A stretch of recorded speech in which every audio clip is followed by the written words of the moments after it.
you ever notice how money turns into a morality test? Like if you're over 40 and still living paycheck to paycheck, you're a failure. So I'm very bottom of the barrel because I'm 54 and still basically living paycheck to paycheck. Hey there, my name's Crystal. If I can get it out, what we're going to talk about today is about living paycheck to paycheck, or just in general, debt, being ashamed of debt, all of those fun, fantastic things. So here's some truth for you. Living paycheck to paycheck is actually more common than you might think. That's not a good thing.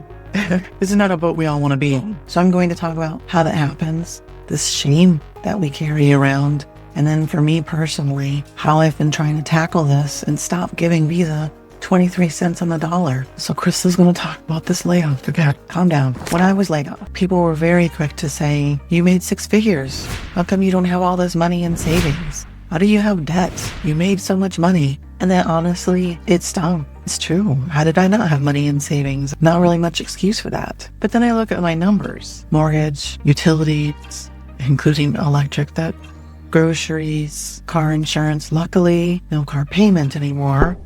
Once I add all that up, that cushion that everyone assumes that you have, it doesn't exist. For context, the average median household income is $74,500 a year. The average debt, $152,000. The debt to income ratio we tend to carry in the US, because we're spending freaks, is twice what we make on average. I mentioned living paycheck to paycheck. I am among that common tribe. This is how this played out for me. It pains me to even say this. While I was laid off in 2024, which was 9 months of the year, no paycheck, I had no savings. I took money out of my 401k. I hated it. But this year I decided to take out a HELOC to pay off all my debt, which admittedly is not a fantastic decision. But my justification to myself is that 6% interest, I can pay this out a lot easier than the 22 cents on a dollar I'm throwing at it now, and it's done. I did what I felt I had to do. But if I stay in this loop forever of paying off a little, taking on more, and then going the next level, then I'm not learning anything. I'm just stuck in this loop. It just gets worse. And that needs to be the difference. At some point, you've got to move on from survival to strategy. And this brings me to even thinking about this video, because I did want to just go through and say, I had debt. I'm tackling it this way. Let's not be ashamed.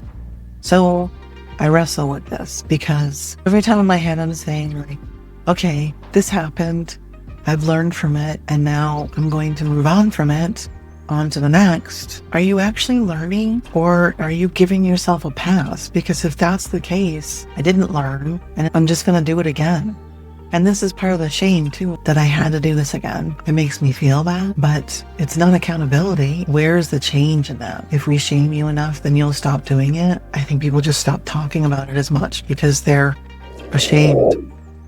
But I'm not ashamed. I'm frustrated. So the shame bus doesn't accomplish anything. Giving yourself a pass, don't do it. Recognize that this is crap.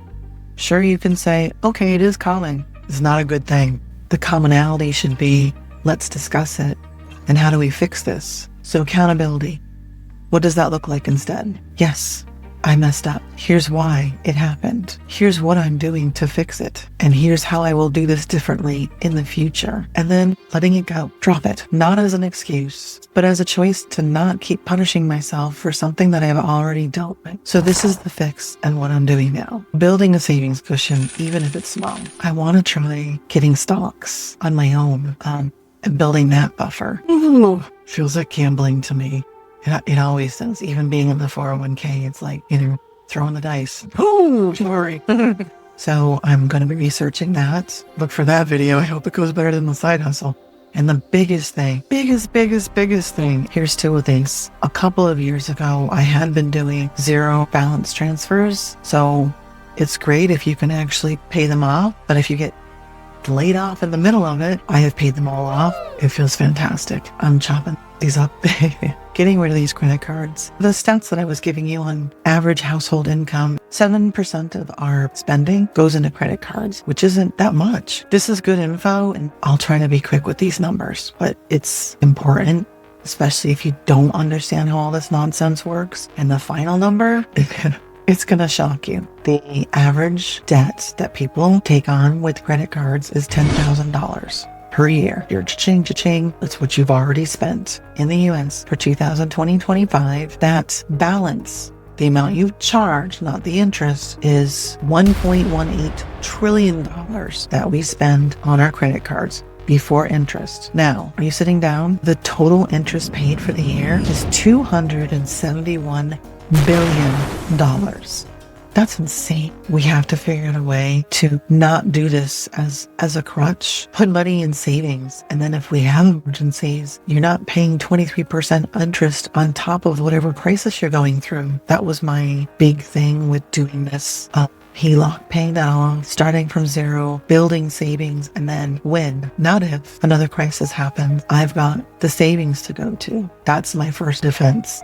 And it's already been building interest, and I'm not giving these companies the money. Living paycheck to paycheck doesn't mean you're a failure. It sucks, but it also doesn't have to be forever. Feeling shame over it, shaming people, it's not going to fix anything. If anything, it's going to make it worse because people won't talk about it. It's important to bring it on the open and say, I've been in debt. I took out way too many credit cards. I spent like crap. I still do spend like crap. A constant struggle, and I'm learning. Making excuses is not going to fix it. Recognizing and making a plan and sticking to it, that's going to make the difference. That's part of what I'm here for. I don't know everything.